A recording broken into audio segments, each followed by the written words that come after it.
The Cass Review has obviously had a huge impact over here, topping news bulletins and leading to demands for public inquiries, as you just heard from Dennis Kavanagh. But has it had any impact over in the United States, where there have been also controversies over gender identity issues? Well, here to discuss this, I'm delighted to be joined by physician Dr. Carrie Mendoza, Director of GenSpect USA. Dr. Mendoza, thanks so much for coming on to the show. I just want to ask whether Americans have received the Cass Review in the way that the British have, because I have been informed that the American media hasn't really made much of it.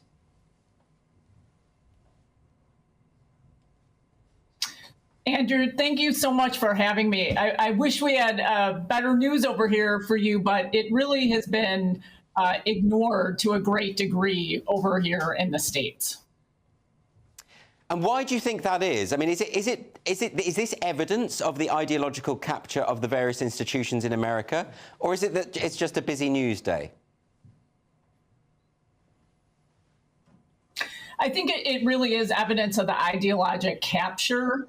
You know, the current administration and policymakers really are on a very strong tact of writing gender ideology into civil rights legislation, as well as the general foundations of how medicine is practiced here. And we saw the same, didn't we, with the WPATH files, which we covered extensively on this show, that actually these bodies just aren't interested in admitting the problem. One of the aspects of the Cass Review was that 6 out of the 7 of the adult gender clinics did not share their data. So what can we do to bring the medical profession back in line with ethical standards?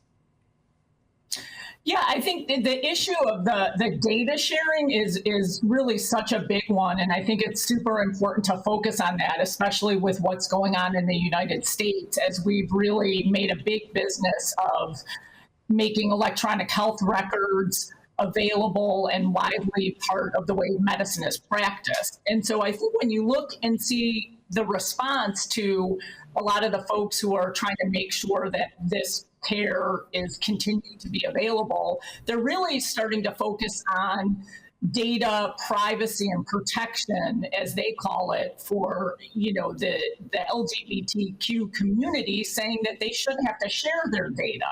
So I think politically and in terms of policymakers, especially over here in our country, where the software designers are really the lead in the world, we need to really look at the data sharing aspect and how important it is to protect data, but make sure that it is also available for high quality research.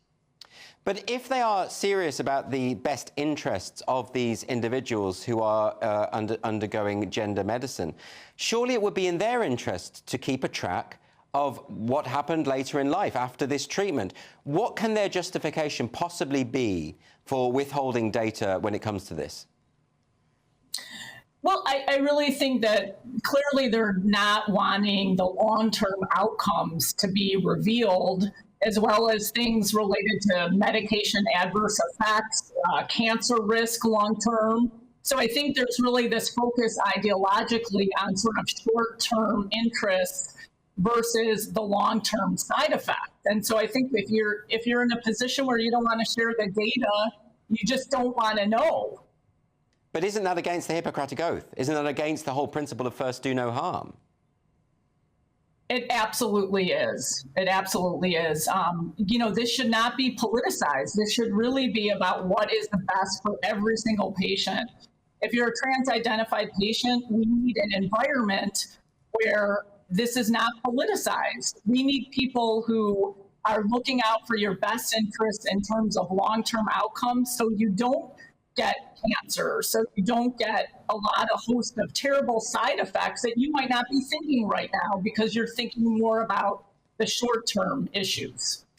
I think the Cass Review has revealed objectively that the evidence base for the use of puberty blockers is weak. Will this make any difference whatsoever to current practice in America, or indeed practice that is recommended by the Biden administration?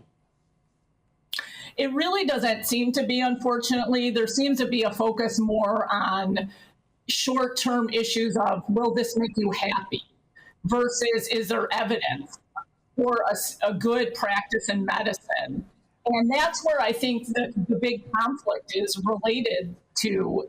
People are really looking at the question, is this going to make me happy? And that is where a lot of the policymakers are focusing, as well as just bodily autonomy. You know, it's very libertarian here in the sense that if a patient wants to do something, in our country, our systems are set up to say, hey, that should be okay for them to do it. But even with children, even when it comes to children? I mean, that's where the big debate is going. Of course, it shouldn't be. There's no evidence that that is safe at all, or that, as Cass was saying, they can diagnose, you know, who is that trans-identified person now that is going to be unhappy later. Let's try and prevent that. So in our country, I think, you know, it may end up going along the lines of abortion politics, where the argument is around bodily autonomy. If someone wants to do that, they should be able to. And so I think that's what the big debate is in our country. Very interesting. Well, Dr. Carrie Mendoza, thank you ever so much for joining me.